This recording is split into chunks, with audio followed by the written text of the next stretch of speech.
Well, look, just first off, thank you so much for agreeing to do this. It's a real privilege for me personally.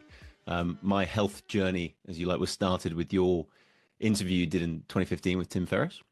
Um, Oh yeah, yeah, so great. Mhm, mhm. that kicked off this whole, Yep. long rabbit hole of change how I lift weights, change how I Uh-huh. sort of view my own athletic performance, and taking early exogenous ketones and all this kind of stuff. So yeah, that was really wonderful. But where I'd like to start, Tim Ferriss asked you a question in 2015, which was Mhm. if you were diagnosed with a stage 4 glioblastoma, what would be your personal protocol? And I'd just like to sort of extend that question 9 years later to see, A, would your answer be the same? And then B, how would it differ for a cancer like, say, colorectal cancer?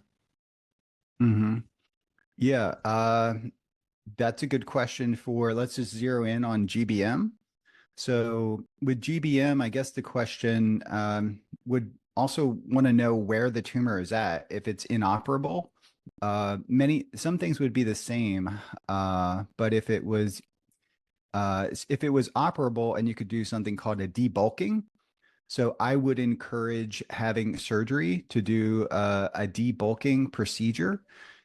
But instead of radiation and chemotherapy, which is still temozolomide, I would implement very rapidly a metabolic therapy that probably similar to what I discussed in Tim Ferriss's book and maybe on the podcast.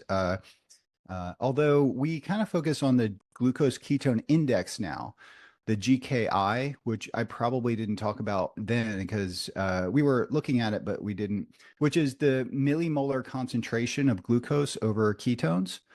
And achieving a glucose ketone index, we know specifically for GBM, improves outcomes in every animal model, GL 261 to the VM M3, model of brain cancer that lowering glucose and elevating ketones in the range, a glucose ketone index of Dr. Thomas Seyfried is really adamant about achieving a glucose ketone index of 1, but I think if you stay within 1 to 4, that is a dramatic shift in your metabolic physiology, which would be very therapeutic from the context of cancer growth, but also like preventing seizures, which many people who have these brain tumors have seizures or put on anti-seizure drugs, which have their own side effects. So you could avert the use of having to do that.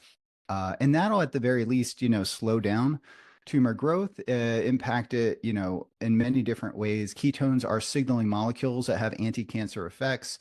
Lowering glucose will be lowering insulin and lowering inflammatory drivers of the disease process. So doing that, and then on top of that, that's like the very base approach. Then there's hyperbaric oxygen therapy, which can be beneficial, but with a brain tumor, you could you're more vulnerable to oxygen toxicity seizures. So if you do try that to basically start at a low dose, like 1.3 atmospheres, for example, 3 times a week at 60 minutes, and then work up from there. Our animal models did 2.5 atmospheres of oxygen 3 times per week. So this is, just very basic guidelines in the realm of, experimental effects. There's that, and there's drugs like off the shelf drugs like melatonin, well, melatonin, yes, but metformin is an example of a drug. And I do have some patients taking high dose melatonin. That's another subject we can get into. And then light and exercise and other things can factor into that. But uh, achieving a glucose ketone index of 1 to 4, and that can be done with a calculated therapeutic ketogenic diet. If the person is underweight, I would advise not doing calorie restriction or even intermittent fasting. Keeping protein levels between 1.2 to 1.6 grams per kilogram is really important. And some, patients just don't focus on that and they lose a lot of muscle. So GKI of 1 to 4, simple things you could do is metformin. There's, you could also do IV vitamin C Mm. and DCA. So the three things that I just mentioned there, including hyperbaric oxygen, are what we call redox therapies. So the radiation kills cancer by elevating oxidative stress in the cancer cells itself. A glioblastoma is by nature, because it's growing fast, typically like hypoxic at the core. So the oxygen level is low. With hyperbaric oxygen therapy, you are dissolving the oxygen into the plasma instead of hemoglobin, and then the carrying capacity of the plasma is much greater to bring oxygen inside the tumor and to reverse tumor hypoxia and also to hyperoxygenate the tumor. And when you give when you give a glioblastoma, especially lots of oxygen, because the mitochondria are dysregulated, and many would say that they're damaged, and I do believe that there's damage to the mitochondria because of the hypoxia. They overproduce oxygen-free radicals in a way that can kill the tumor itself. So instead of giving harmful radiation, you can give a level of oxygen that's relatively non-toxic and actually therapeutic to your body, but to the cancer cell, the tumor especially, it is perceiving that as a massive oxidative stress, especially in the context of a dietary therapy that reduces glucose and reduces the antioxidant capacity of the tumor itself, because tumor tissue relies on different endogenous antioxidant pathways, like the pentose phosphate pathway, which needs lots of glucose, for example. So restricting glucose and restricting the very energy source, the tumor is using, and also the tumor is using the glucose for the biosynthesis of the expanding biomass of the tumor itself. You're restricting that process while also giving an oxidative stress. So everything that I'm talking about here is non-toxic. And I know that's a little bit controversial because the therapeutic strategy for glioblastoma is a highly toxic mixture of a chemotherapeutic agents and radiation. There's some immune-based therapies that are also being developed because of the heterogeneity of the cancer, like other cancers, maybe one that you mentioned, there are not really good immune-based therapies. So that would be, I think that's in line with what I talked about on the podcast. So, glucose ketone index, metformin, DCA, which is something, there's clinical trials, IV vitamin C, hyperbaric oxygen, and there's about several dozen things that I could also mention, but that would be like the base therapy. Wonderful. I mean, it's the really interesting thing that I find quite profound is they all seem to work in combination towards a common goal. And Yep. it's not one thing on its own. It's this sort of Lollapalooza effect of multiple things working in tandem. And I've heard you say before on the sort of applications of the ketogenic diet that it's the synergies of these things working together, whether you're talking about Mm-hmm. how metabolic psychiatry or cancer or Mm-hmm. any one of these wonderful applications. If we just stay on cancer for the moment, would as a, so you just perfectly described what you personally would do for a glioblastoma. What about for a really glycolytic tumor? I'm unsure if actually a glioblastoma is, but say something like a liver cancer or a colorectal cancer. Do Mm-hmm. does stacking those redox therapies with standard of care um, have any place as well? Do they work better with standard of care paired? Yeah, whatever cancer that you have, it's really important to look at the standard of care and then pull, for example, like systematic reviews and meta-analyses, like on the actual therapy for that cancer. And then there's subtypes of cancers too that, depending upon the grade and the genetics of the cancer, these some of these things can be targeted, especially with immune-based therapies. But with liver, let's start with liver cancer because liver cancer rates have increased three times they're three times higher since 1980. So, and I do think that liver is a great marker of metabolic health, and the liver is also the site at which the body is producing ketones, and a healthy liver can produce ketones with a ketogenic diet.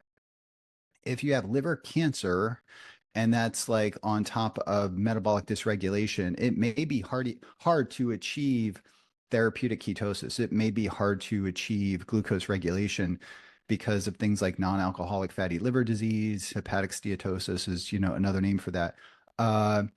So nonetheless, I do think that, a low carb diet, depending upon if there's heavy tumor burden in the liver, then a high fat ketogenic diet could be difficult for a patient to follow, and it could cause stress to the liver and actually stress to the pancreas,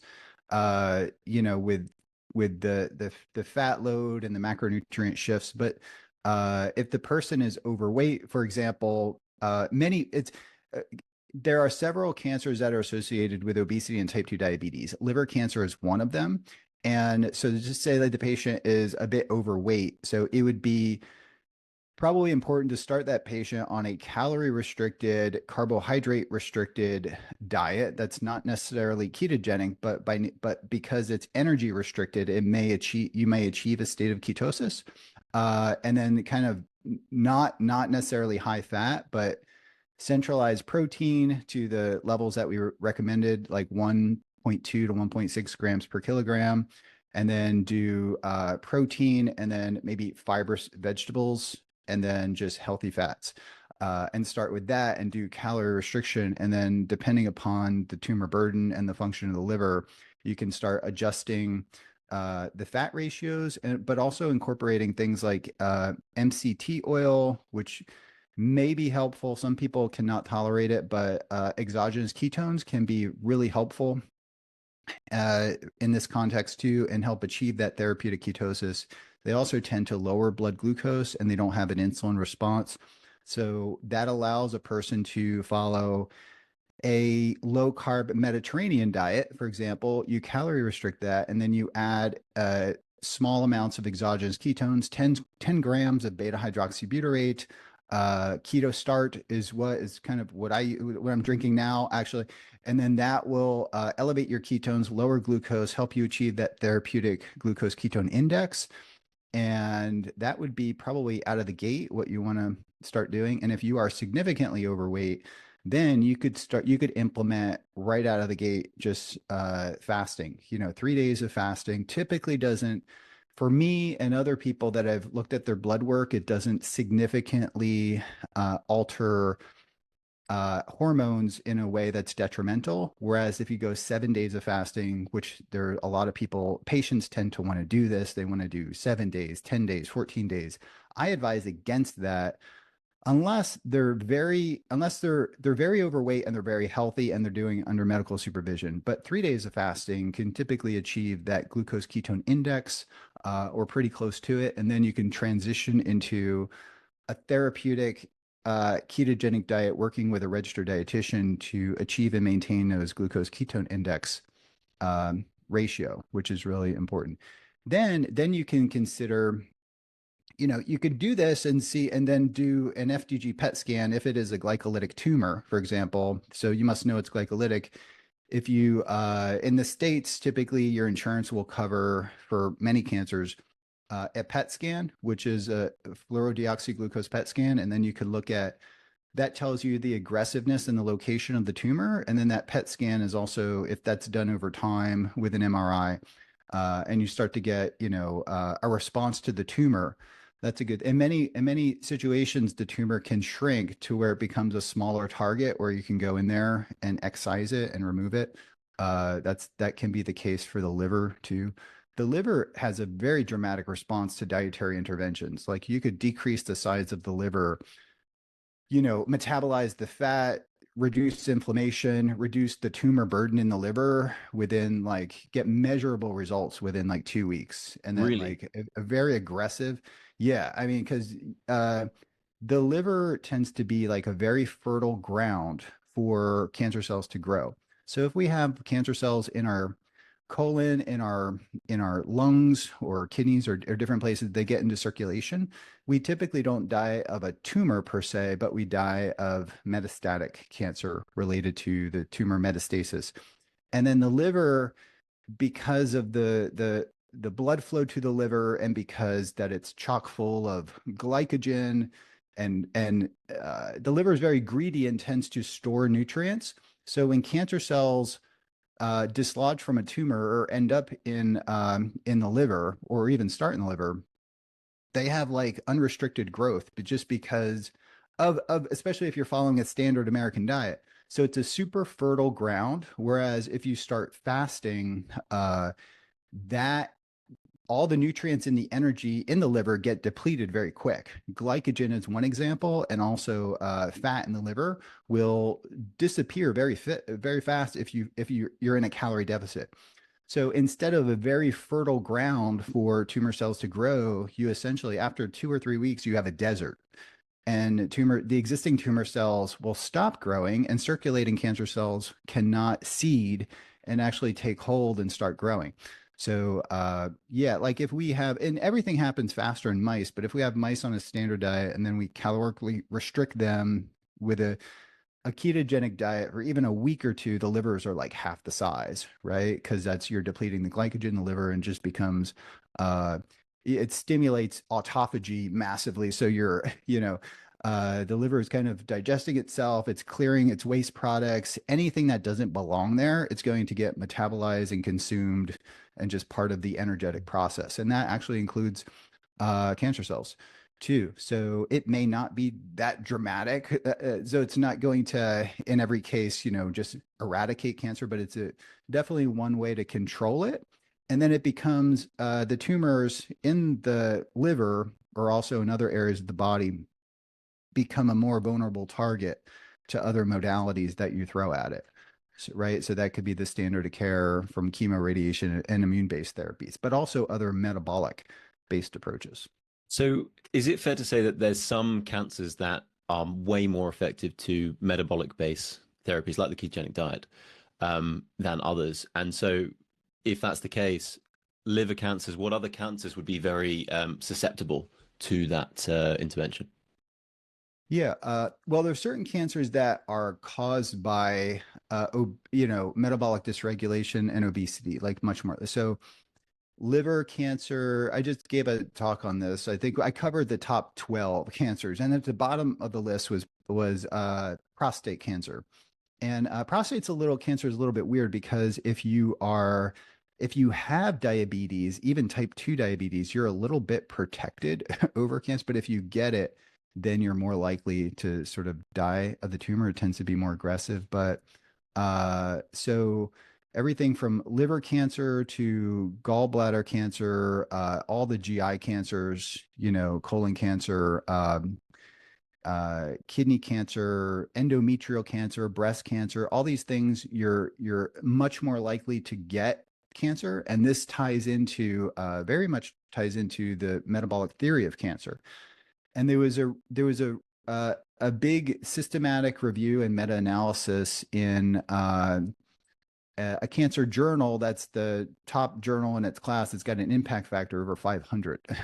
And it looked at data from 2019, and what it essentially showed is that 50% of all cancers are preventable through modifiable risk factors. So, and then what they did, the researchers went and analyzed all the modifiable risk factors. And I looked at the top 12 and the ability to modify them, and nine of 12 were metabolic related. So it was like obesity, type 2 diabetes, it was, processed food, it was red meat or processed red meat was high. The top one was smoking, and that has been cut down over the years. But directly underneath of it and almost out competing it was obesity as a modifiable risk factor. And then you look at those modifiable risk factors and then the different types of cancers that it can prevent. And other non-modifiable risk factors would be, they said, ultraviolet radiation, and then it was actually viruses. So viruses do cause cancer. Michael Bishop got the Nobel Prize for understanding and showing that viruses can cause cancer. And there's people that argue if viruses cause cancer, we know viruses interact with the nuclear genome, and then therefore that's evidence that cancer is genetic disease. But these viruses that do cause cancer, human papillomavirus, Epstein-Barr, cytomegalovirus, herpes simplex, HIV, Kaposi sarcoma. So these viruses tend to target the mitochondria. So they hit the mitochondria where it causes uh, energy dysregulation, and through a retrograde response, the nucleus senses that there's an energy crisis, and then that can actually essentially kick on oncogenes. It's not that simple, but there's a dynamic interplay between mitochondrial health and mitochondrial function and the activation of oncogenes and the regulation of tumor suppressor genes like p53 and things like that. So, we say that the mitochondria kind of call the shots. Mm, Stated another way, if your mitochondria are super healthy and robust, that is going to enhance the fidelity of the nuclear genome in a way that enhances DNA repair and prevents the oncogenic transformation of a normal cell to a cancer cell. So that's pretty much accepted now. Maybe it wasn't accepted 10, 20 years ago, but the data, I think most people would say that. However, there are certain genes, there are things that, that are outside of the realm of metabolism that can impact cancer. And I guess maybe your question is, how can those types of cancers be responsive to metabolic based therapies? If I'm like, and then there's leukemia, lymphomas, and different things that we can kind of talk about. And I get that question at least a couple times per day. a day. I guess, Wow. per day, because there are, because lymphomas seem to be skyrocketing too. Leukemias, that could be CML, AML, chronic different leukemias, and then multiple myelomas. They seem to be, but every day, I get lots of emails every day, and the question is that many people get these types of cancers, and you might call them blood cancers or lymphomas is in Mm, circulation. I do think that, nutrition is super important, but the question is that would something that works for a glioblastoma, which is a large degree mostly of what we've published on, would that also work for these other types of cancers? And I think it's an important question that we just don't have the answers to. But I would say a metabolic intervention would be helpful nonetheless. And we know that nutrition is really helpful, mm. in cancer outcomes. It's another sort of, there's so many different tangents to go down, but I'm aware that with some cancers there's a real big concern of structural, um, the structure of the actual tumor causing a lot of issues, and maybe Mhm. surgery isn't the right thing now because there's too much mass to take out. So Yep. any intervention to shrink it down and then followed by surgery is Yeah. wonderful. Um, when it comes specifically to the metabolic based therapies, I'm sure someone with liver cancer would be delighted to hear that in 2 weeks you can actually cause such structural change in the actual mass of the tumor. Um, Even if you don't have liver cancer and I'm just also drawing off of a recent study we did with on normal healthy subjects, and their livers were significantly better after like 4 to 6 weeks. So but for I am of the opinion that these metabolic interventions can be especially helpful for people that do have tumor burden in the liver, because uh and I just want to take a step back, because if you have liver cancer, that was typically initiated by some type of dysregulation in the liver to begin with. So that could be alcoholic cirrhosis, non-alcoholic fatty liver disease, inflammation, will cause a transformation of healthy cells to normal cells. So you're kind of in many ways reversing the process that is driving the tumor. I okay, just want to wonderful. clarify that. Yeah. Mhm. So I just want to shift gears slightly to someone going through standard of care. Specifically in the UK, standard of care means radio and chemo, and some sort of combination Mhm. of both, depending on the type of cancer. Um, what would you say is sort of damage control for people going through that? So, for example, muscle loss is a big one. Are there some sort of generic takeaways you can sort of use for damage control? And then is there maybe more fringe things we could explore? Things like maybe red light and mitochondria is an interest of mine there. Yeah, yeah, it's another good question that many oncologists probably don't think about, but it might be a conversation that you could have in many patients that I talk with, that I suggest with to their oncologist, that they can negotiate a lower chemo dose. Uh, and and Dr. Walter Longo, who was a keynote speaker at our Metabolic Health Summit, has published quite a lot of, he might be a great person to have on. He's published the effects of therapeutic fasting prior to chemo and radiation, prior to standard of care. And this increases the therapeutic response of the standard of care. So you get more tumor die off and you get a better therapeutic response, but it decreases the side effects associated. Everything from people not having any side effects at all to just, not losing their hair, avoiding nausea, things like that. So, of course, if you're fasting or you're on a calorie restricted diet, you're going to be less nauseous, but it tends to knock down inflammation in a way that's super helpful, and it knocks down the systemic cytokine storm and inflammatory pathways that are associated with that. And if you dial your nutrition in well and you have sufficient protein to help your body recover and your immune system to recover, that's also going to preserve your skeletal muscle mass. And also ketones, if your ketones are elevated and in circulation, the ketones are anti-catabolic. And we have published in the Journal of Sarcopenia and Cancer Cachexia.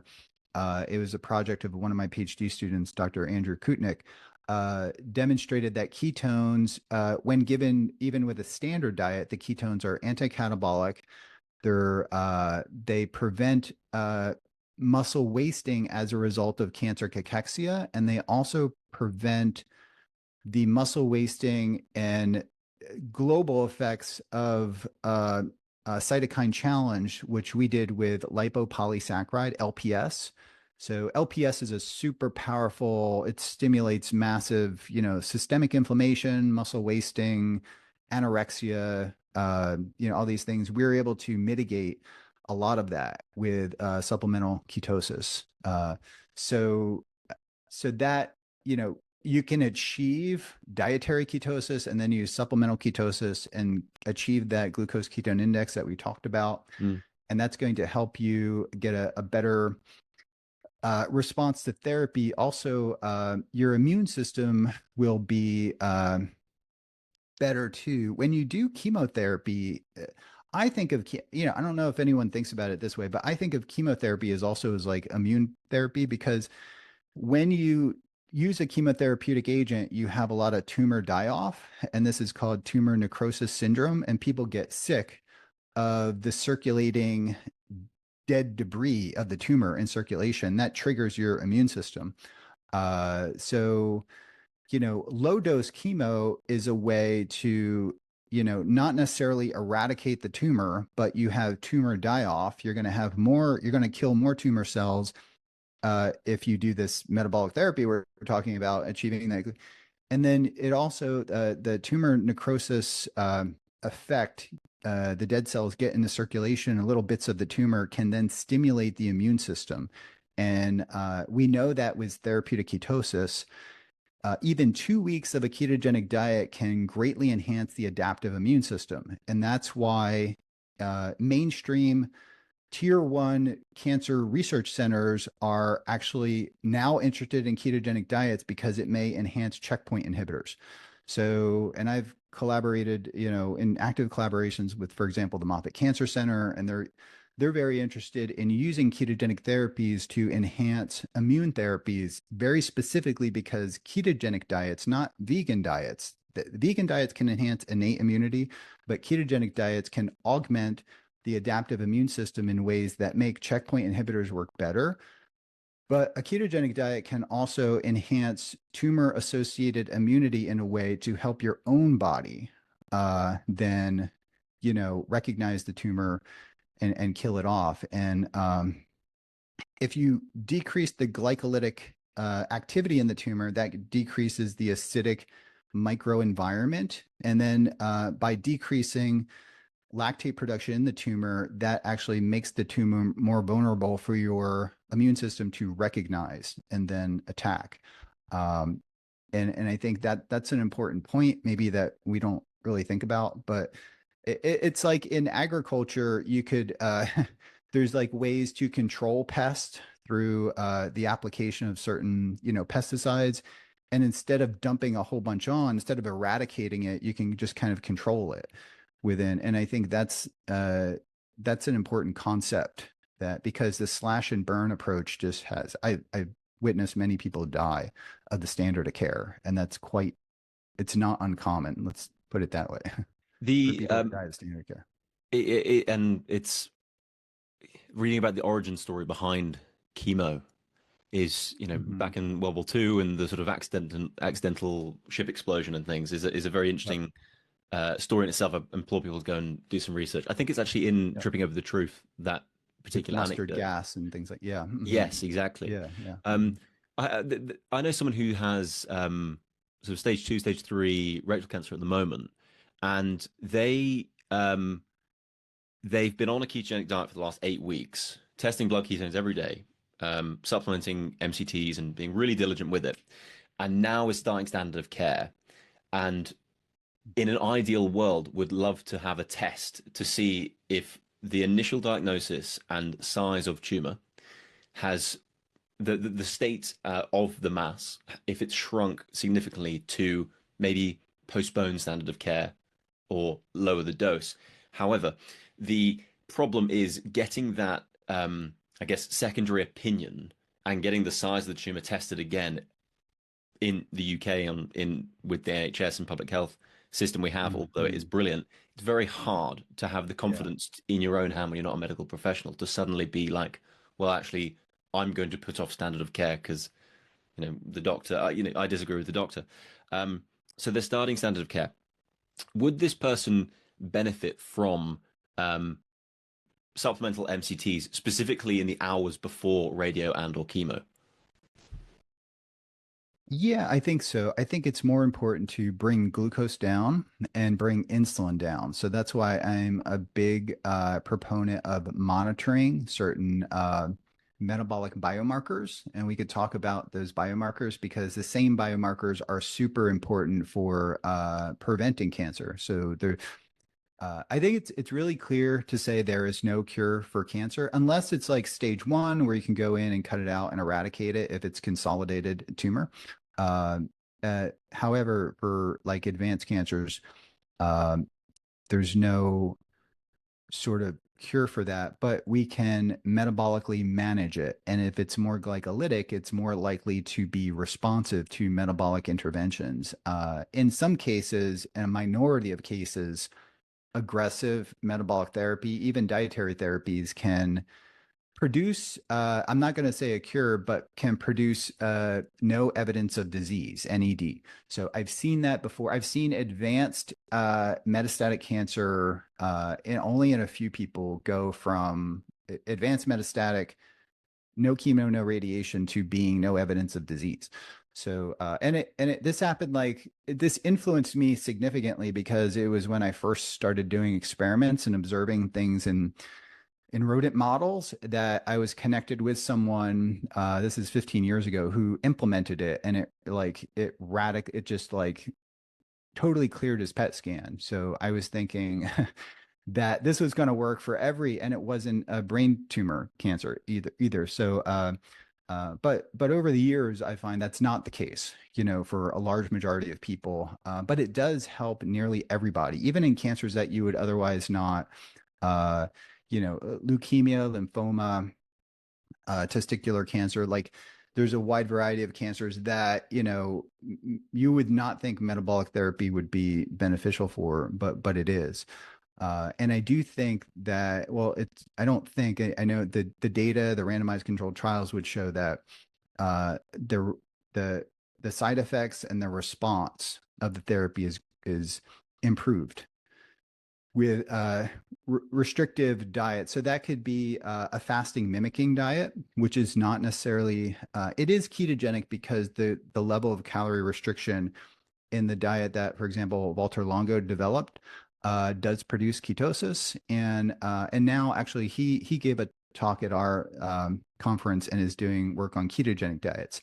So as, like, a fasting mimicking diet 2.0 kind of thing. Like, it's and that's to give credit to Dr. Thomas Seyfried. That's, I mean, the whole idea behind the ketogenic diet the restrictive ketogenic diet was a calorie restricted ketogenic diet. And Dr. Seaford was of the opinion, and I mention him because he's the one that steered me into this many years ago. He was very, very much of the opinion if you were on a ketogenic diet and you had surplus calories, that would make the tumor grow much faster. And he published on that in the CT2A model of brain cancer. But the type of ketogenic diet that he used in that was a liquid formula that was hyper palatable, and the fat was hydrogenated soybean oil, and then it was like, casein, protein, maybe a little bit of whey, hydrogenated soybean oil, mostly for the fat, and then vitamins and minerals kind of things as a complete kind of formula sort of thing. And ad libitum, that made cancers go. However, when you restricted that, then you had additional benefits above and beyond a calorie restricted standard diet as far as like shrinking the tumor. So what the first study that we did was with his metastatic model, and I did not want to do caloric restriction for a variety of different reasons. It's logistically kind of hard. You have to individually house the animals, and that creates stress, like emotional anxiety, and it becomes like a nightmare to have all these mice in a single cage and not together in a group. So we formulated a ketogenic diet that was higher protein, it had MCT oil, and actually had more favorable fats like omega-3 based fats and things like that.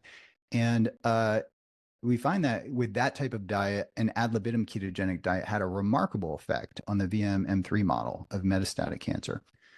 And I think that when we're talking about dietary therapies, there's not enough. I came from the world of epilepsy where it was just hit the macronutrient ratios and you're going to have a therapeutic effect. And some of the early work with ketogenic diets, even in rodents, just use Crisco as like the fat source. And then it was still therapeutic.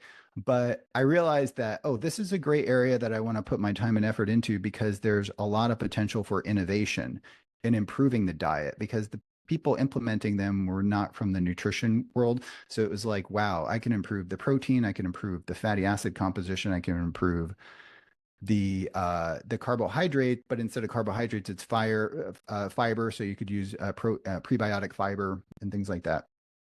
So generally speaking, with all cancers, dietary interventions are super important. And I want to make that, and it does not necessarily have to be ketogenic diet, but a ketogenic diet is a prescription strength diet, meaning that it produces a profound effect that should be medically managed.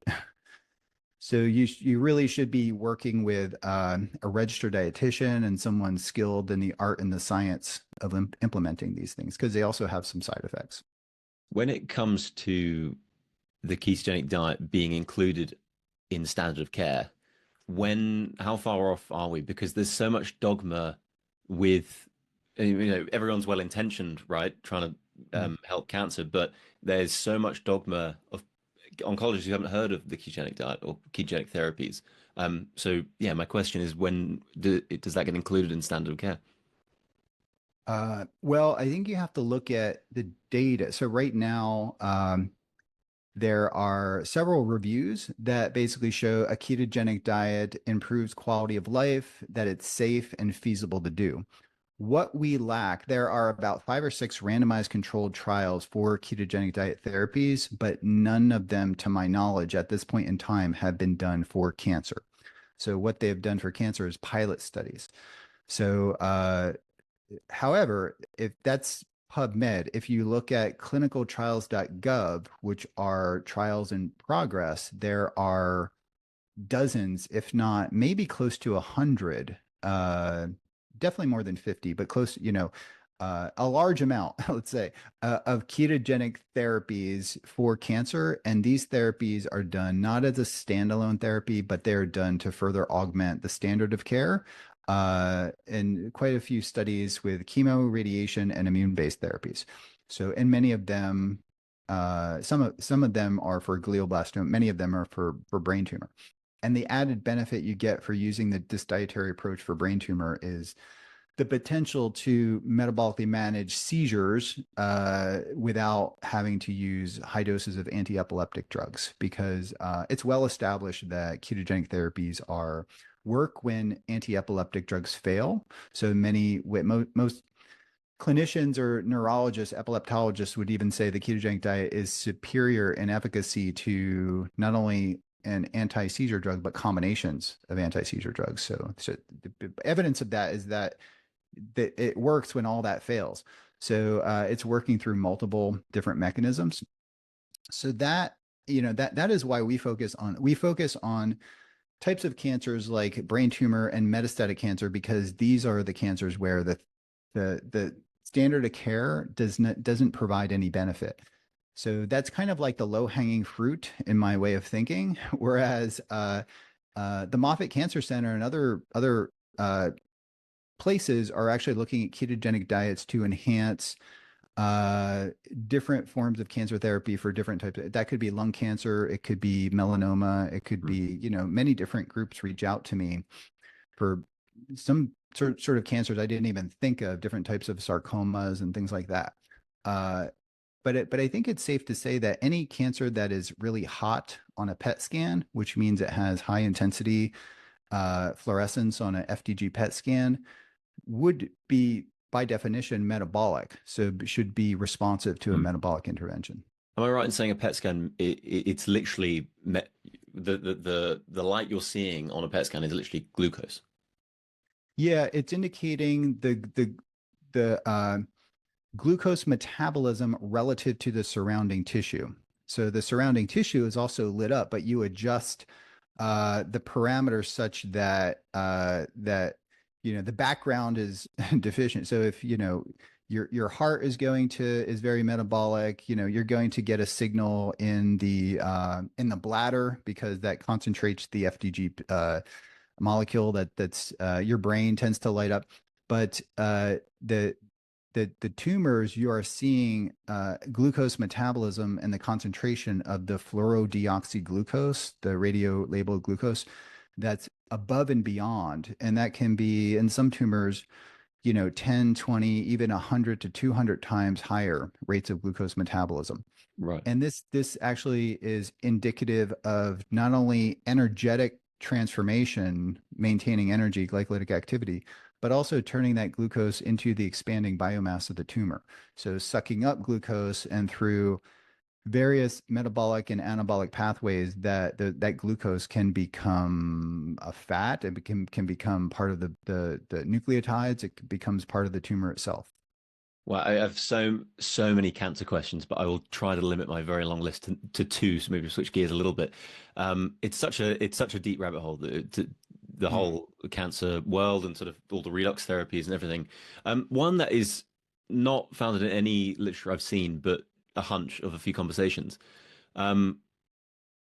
If chemo and radio can harm the mitochondria, um, and if red light and near infrared light can help recharge the mitochondria, for lack of a better term, and help stimulate that melatonin release inside the cell, is there a place for red light when someone is going through chemo and radio, or would that be a really bad thing to entertain? Yeah, good question. I've thought about this, and I think red light therapy has many applications. So I'm going to start with what's accepted, and that's wound healing.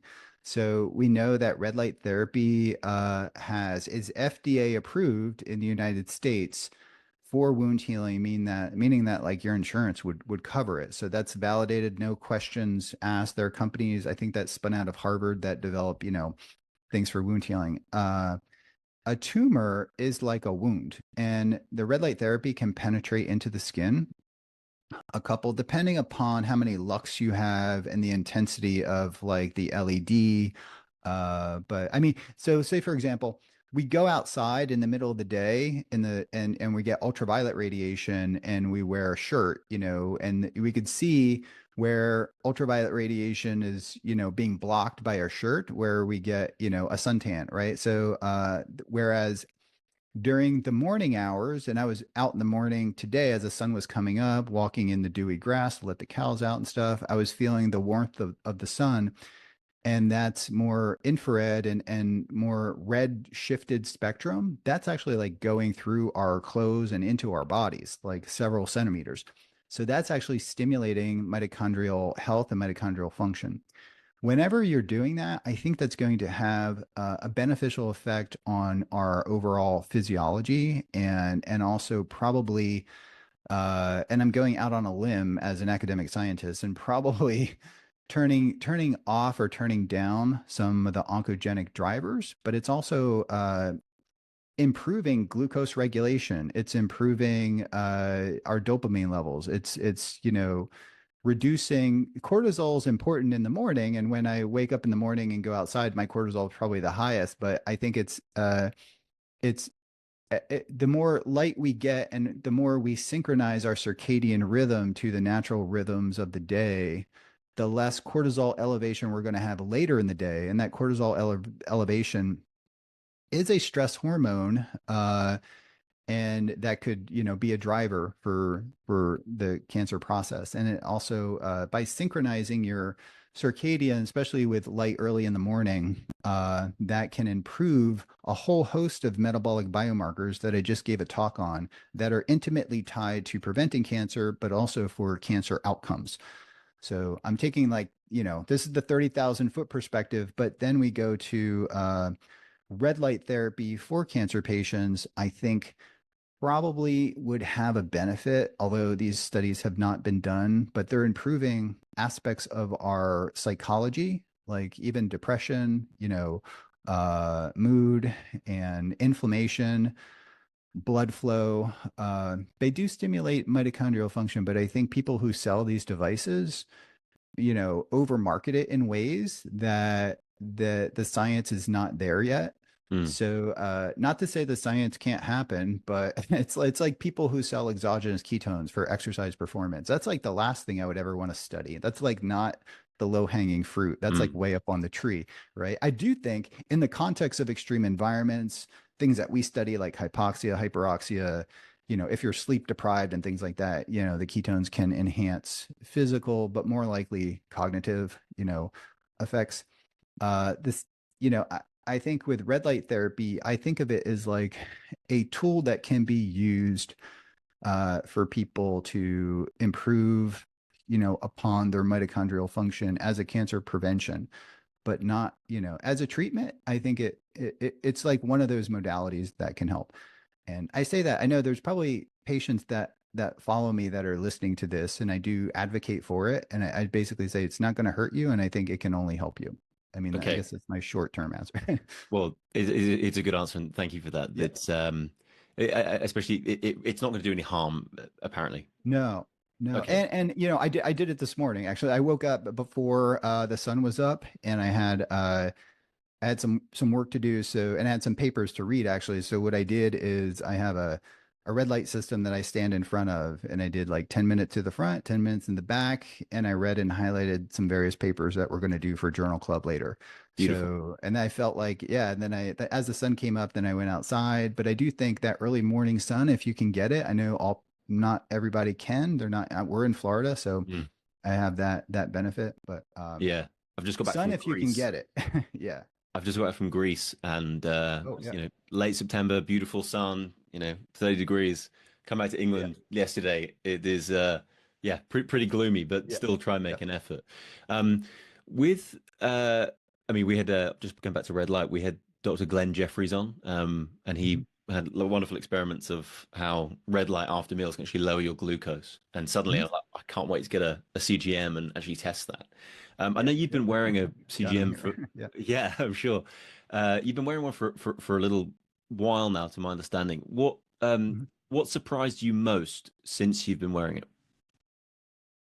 Well, the glucose monitor is a very effective behavioral tool, a continuous glucose monitor. And I am not of the opinion that we need to wear them all the time. But if we simply wore a CGM 2 weeks out of the year, maybe twice a year, that's less than 10% of the year, right? That gives you insight into the types of food that impact your glycemic variability. That's the spikes in the glucose. It basically gives you a very detailed metabolic response to a meal that we otherwise would not have unless you want to prick your finger a lot over the course of, eating a variety of different meals. So it not only does that, it gives you insight into how sleep deprivation hurts your glucose insulin sensitivity. So I had, for different reasons, I had to miss a night or two of sleep. We had a hurricane come through, and then I had to take someone to the airport really early in the morning, and I get this like anticipatory effect when I have to wake up at like 2 or 3 in the morning, and I sleep like a half hour, then I wake up. I did notice that the same meal later in the day had like a 50% increase in glycemic response. Mm. I was trending more high glucose throughout the day, even eating less food. So the stress of certain situations, that could be emotional stress, physiological stress, sleep deprivation, but also different food allergies people have. I've seen like histamine responses be reflective in glucose control. I use it to test different things. Like, I'm testing this David bar. I don't know if you've Oh seen like, yeah. yeah. So, and actually, that's actually spiking my glucose. So I'm doing 4 tests on it. Um, for me personally, a continuous glucose monitor is very important for testing different ketogenic agents that are on the market because we do ketones and glucose at the same time. But I think it's a really valuable tool, especially for people who to use it as a preventative tool. I mean, there are people, families that I know that everybody over 50 is like type 2 diabetic on diabetes medications. Some of them have, and many of them it's not associated with excess weight. For some, it is. But for insurance companies to, maybe be forward thinking, they could pay a little bit now or a lot later if you have diabetes in the family to get CGM devices on people so you could prevent diabetes from happening in the first place because uh, the people do not have metabolic awareness. I think, we kind of live in a little bit of a bubble in academia, but also maybe in the fitness world and just people that are keep up on this topic.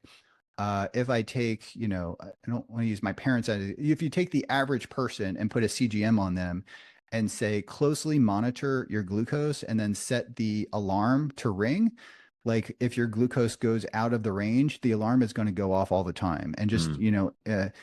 instilling in them that postprandial glycemic elevations are associated with postprandial insulin elevations, and those elevations are associated with activation of the sympathetic nervous system, can be associated with blood clots, definitely associated with hypertension.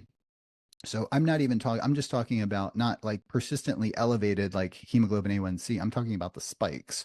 So this is like new data that's emerging.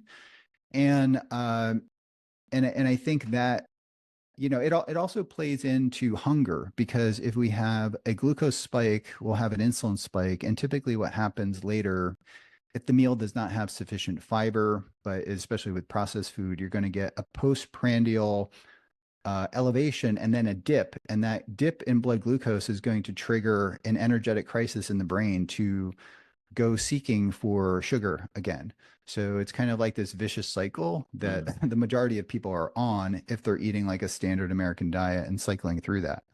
Some people, like my wife, she can auto regulate, but many people can't. And I think it's due in part to these glycemic fluctuations, but also the hormones that are downstream from the glycemic fluctuations.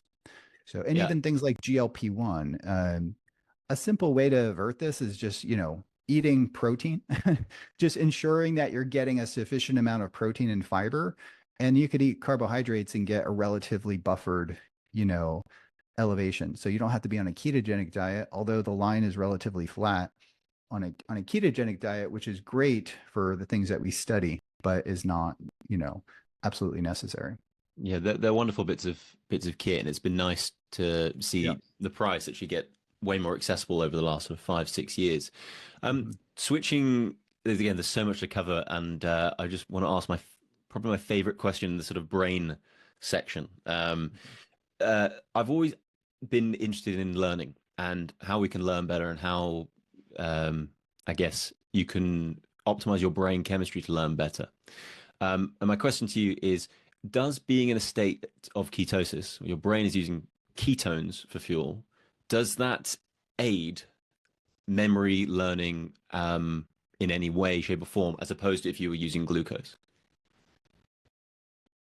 Yes, in the context of if the person is has impaired glucose metabolism in the brain, glucose hypometabolism, I would say the data would say yes. So memory recall, cognitive function, reaction time, in healthy subjects that are energy depleted, meaning that if you put them and have them run, sprints, over and over like 6 times and give them a battery of tests with and without ketone supplementation, or even glucose as a control, they will trend to do better, statistically better, on cognitive tests, memory recall, reaction time, things like that. So it delays fatigue. I think of like, well, creatine is also helpful for the brain. So ketones are kind of like there's creatine for skeletal muscle, and that has so much evidence behind it. And I think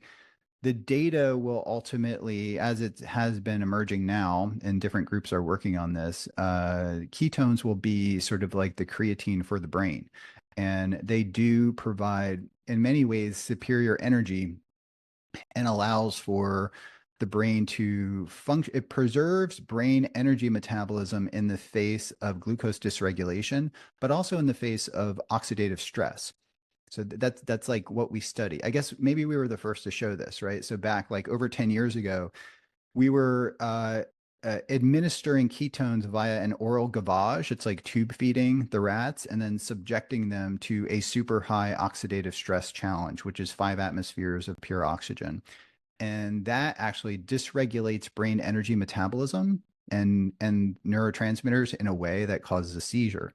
And when the animal is in a state of therapeutic ketosis, equivalent to you or I fasting for 1 week, it was like a miracle drug that, you go in there, even, twice the amount of time that it would take, double the amount of time that would typically have a seizure, the animal would be grooming and acting normal.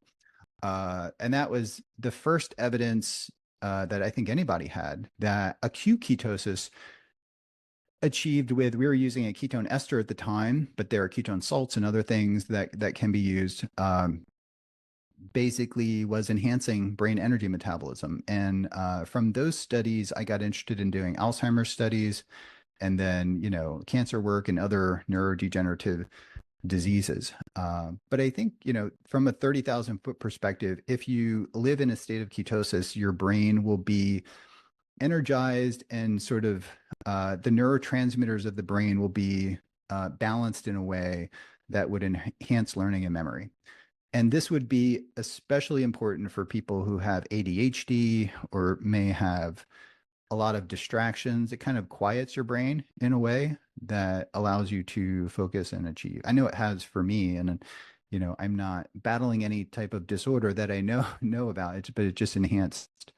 The most important thing for learning and retaining memory and learning a new task is being interested in the topic. So when I started this work on ketosis, ketogenic diets, I became hyper interested to where I was like, reading papers all night and probably doing everything wrong in regards to sleep and experimenting with the diet. And I remember that was a very fruitful time for just the learning curve was so steep and so fast. And Mm. I feel like I retained like everything because I was in a state of ketosis and I was hyper interested in it. And I think if you take someone on a poor diet that is just hyper interested in a topic, and their dopamine and catecholamine levels are high and everything, they're going to retain. But I think they would do it better, right? If they Mm. were in a state of ketosis. My experience is exactly the same. If I'm interested in a topic, learning is a breeze. My background sort of health startups and consumer good Hmm. things like that. And if I ever speak to anyone doing a business, I have a rule where you're not qualified, you're not allowed to build in that area unless you would read about this on a Sunday morning, because it's Yeah. suddenly you have to be that interested enough. Otherwise, Yeah. you're going to lose to someone who is. Yep. Yep. What about specific neuroplasticity? Um, and being in when your brain is being fueled by ketones, Mhm. does it potentiate neuroplasticity in any way? Do we know of any research around that? Yeah, the person that comes to mind is a person that I followed very closely early on in 2008. I started following Dr. Mark Madsen from the National Institutes of Health. Actually, I hosted a podcast with him on the Institute for Human and Machine Cognition podcast called STEM Talk. So Mark Madsen's STEM Talk, it was one of the first podcasts he did there. Uh, he was a big advocate of intermittent fasting and then also ketogenic diets. And then later, Mark Madsen did research on exogenous ketones. And some of the research that he kind of demonstrated or showed that beta hydroxybutyrate was one of the molecules associated with an elevation of brain derived neurotrophic factor, and that's called BDNF. So I guess, the question was BDNF elevated simply because the whole metabolic physiology changed in a way that, you were oxidizing fat and producing ketones? But him and then other people sort of demonstrated that beta hydroxybutyrate was linked with the activation, even the gene activation of producing BDNF through epigenetic regulation.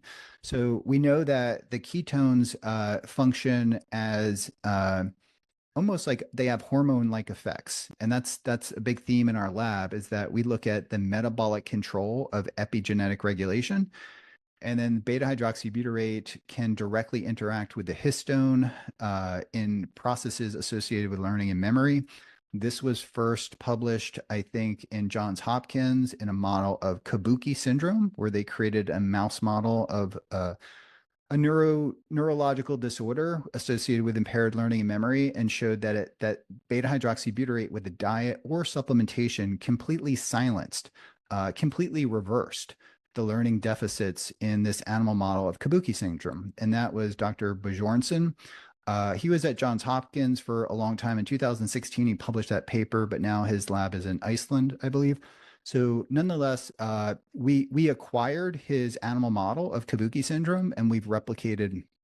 We're doing some of those experiments, and that's, I'm talking about it in the context of disease models, but this would also sort of translate, ubiquitously to the average person, that circulating beta hydroxybutyrate is a neuroprotective molecule that activates genes associated with learning and memory and can amplify the process of learning and augment the process of learning in ways that you actively can retain more information from the context of like focus and brain energy. But after you learn a particular task, the memory consolidation associated with BDNF is stored better, from the hippocampus into other areas. It can enhance that, what we call long-term potentiation. And that's Mm. from an energetic standpoint, but also the neurons like in the C1 region of the hippocampus, the dentate gyrus, they have a lot of receptors for BDNF, these track receptors, and then it can sort of augment the protein synthesis associated with storing long-term, associated with early LTP. And then early LTP is a whole a variety of different cascades associated with, phosphorylation events. And then late ATP is actually the protein synthesis and actually storing and the fundamental changing of the synapses associated with that. We think, and I think there's good experimental evidence to suggest that, and maybe some human functional MRI stuff that is starting to validate that. But mostly they look at that in the context of older subjects. But I think, actually, no, I think there was a group in Stony Brook that looked at essentially that network synchrony was enhanced in essentially healthy subjects in a state of ketosis. So the brain synchronized in a way that would facilitate learning and memory if you're in a state of ketosis. When they talk about the brain, that network in the brain, is that Mhm. associated with making associations and sort of connecting ideas together? Or if I misinterpreting something? Yeah, I think so. Yeah, there's different ways to think about it, right? So there's like, the default mode network where you can quiet down, like, or maybe augment through the corpus callosum, like the two sides of the brain and reaching associations.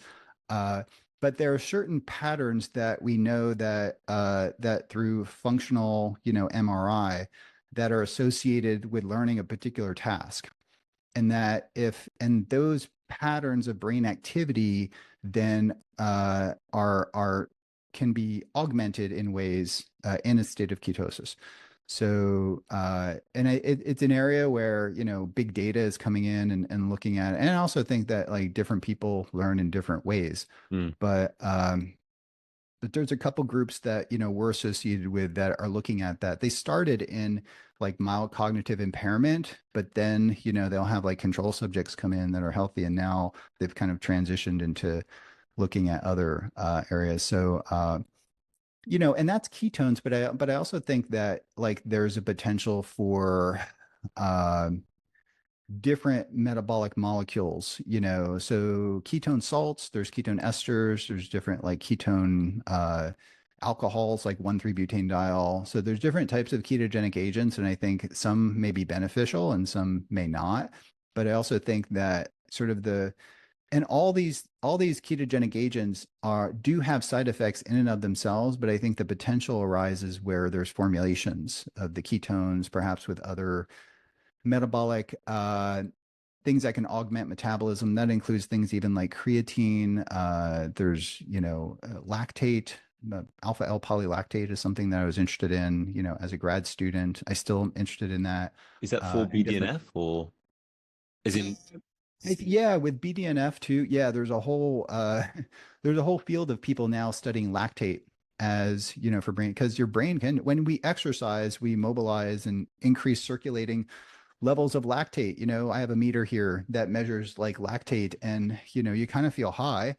If you do a hit workout and then go for a walk, you kind of feel high. And everybody was thinking, well, that's probably the endorphins and things like that. But if you measure circulating lactate, you're 3-5 millimolar, Oh wow. and that's, or even 6 or whatever.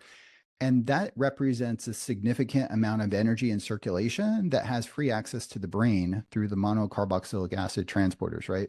So it's like liberating energy in the bloodstream that the brain can use. Uh, Resting lactate, on the other hand, is probably a good marker for your overall metabolic health. So if you're sitting at your desk, if you're calm, and then your lactate is like 2, 3, 4, I think that's a red flag, Mm. and blood lactate also correlates with certain things like bipolar disorder and things like that. It's a marker of metabolic health. It's also a marker of tumor burden. So cancer patients who have metastatic cancer, their lactate will correlate with their tumor burden. And it's an interesting biomarker for that. That is. I mean, I'd love to. A load of questions around metabolic psychiatry. I won't go there yet. I want to respect for your time. But that the lactate pathway, but also the GABA pathway and the implications Mhm. of that on the sort of calming of the brain and the metabolic psychiatry. Unbelievable research. And I think just implore for the Yep. listener, if that sounds interesting, Dr. D'Agostino has done some wonderful podcasts and actually the Yep. the Metabolic Institute is wonderful. The all the talks on that and the Oh, thank Metabolic you. Health Summit. So I do encourage everyone to go check that out. Um, do you mind if we just end with some quick fire questions? Yeah. Sure. It's always the case with these episodes. I get Mhm. so excited and never go on script and all sorts of things didn't cover, but Mhm. it's the sound of a good episode. Um, I I read on your blog, um, you had a brief, a very brief couple of words towards your goal setting process. And I'd love if you just, I don't think I've heard you talk about this on a podcast. So I'd love if you could just explain how you've gone about setting goals because you clearly hit a lot of them over your life. But it sounds like your process is wonderful. So would you be able to talk towards that? Yeah, I think there's, depending upon what goal I want to achieve, I can break it down into smaller goals. But I think the most important thing is I don't think I've ever achieved a goal of any significance that wasn't written down, like on a notebook, right? Like even like I have my notebook here, right? So that kind of goes with me. everywhere, every day. And before I go to bed, usually I look at what I have to do the next day. And I usually have about a dozen or more things, but I have three or four things that are starred and circled. And then those are the things that are non-negotiable that I need to achieve. And I try to, then I look at that again first thing in the morning. And if it's so just like looking at different things now, so if it's health related, it's like I break that down into small steps. Like right now, I'm in kind of like more of a building phase for I want to, as fall's coming, maybe add a little bit of weight. I was probably under eating a lot over the summer, so I'll create like an 8 week linear periodization where I just go into my journal, and for each week I have like a certain percentage increase in the weights that I'm moving and the volume over the course of like 8 weeks. And then I'll do like a 2 to 3 week maintenance period, or maybe even take a step down and do what I call like a deload, and then do another linear periodization to add like another 3%. So, and I think you have to track and monitor. If you have a particular goal, you have to, whether it be, we're talking about a big goal that needs to be broken down into smaller goals that need to be written down on paper and referred to not only every day, but multiple times throughout the day. And our feelings will come and go throughout the day, but the goals that we have are should be our reality.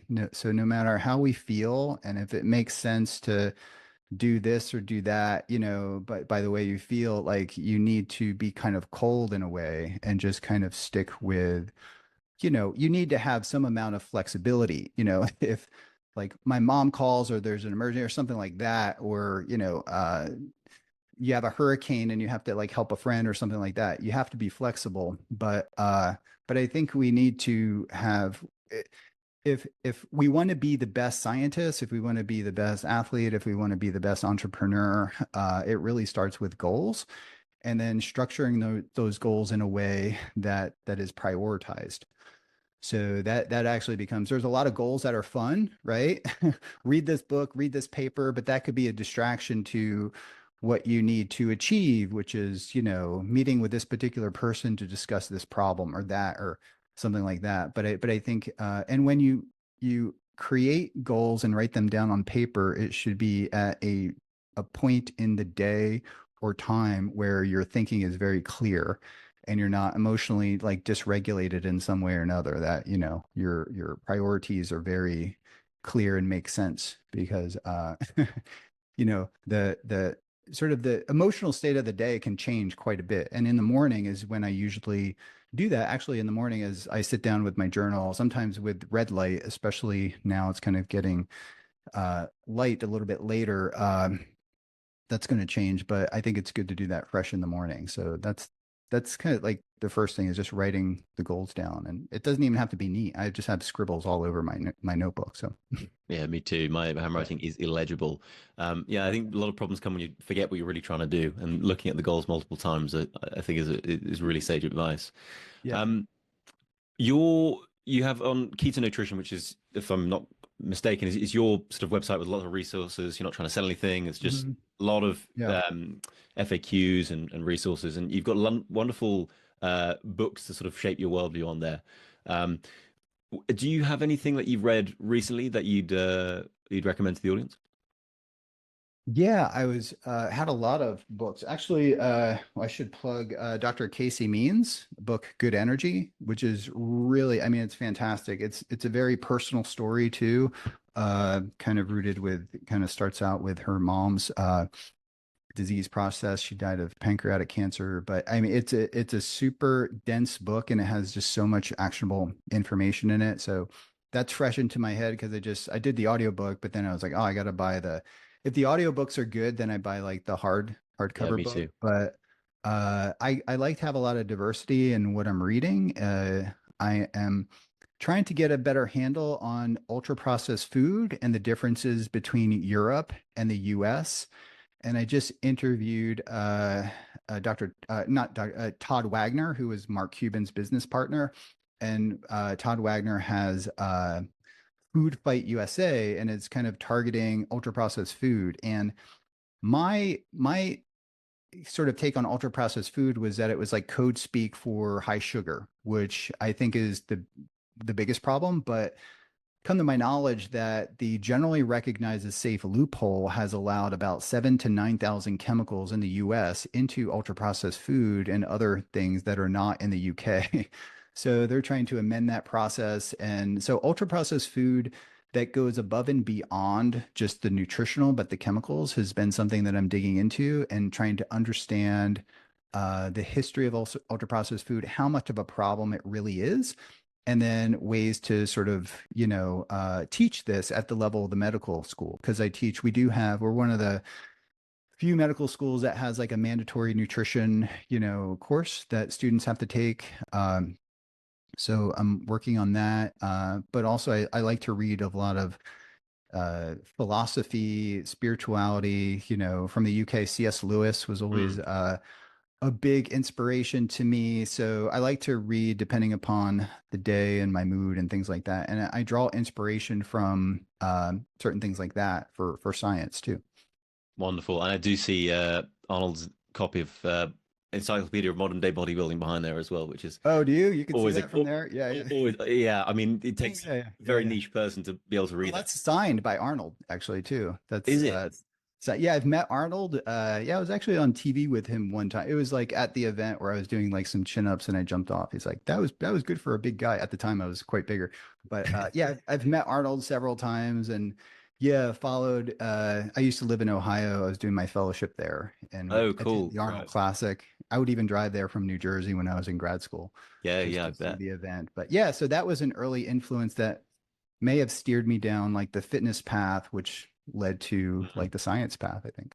Well, I mean, Total Recall is one of my all-time favorite books of Oh, just yeah.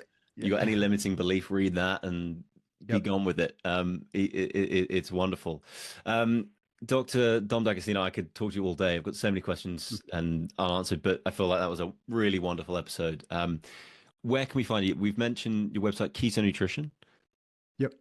Yeah. Um, Keto nutrition. And well, thanks for asking. Also, the Metabolic Health Summit, which we held in Clearwater uh, earlier this year. And we're probably going to do another one in 2026. We take a year off. okay. But Metabolic Health Summit, we have a YouTube page. There's a lot of video content on that. The Metabolic Health Initiative, which is an ACCME accredited platform for practitioners who want to learn a lot of things that I talked about here and on the blog, where they can get medical education credits for that.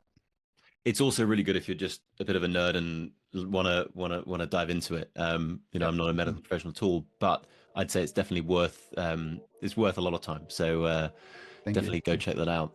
Well, thank you so much. Real privilege. Appreciate it. Thank you.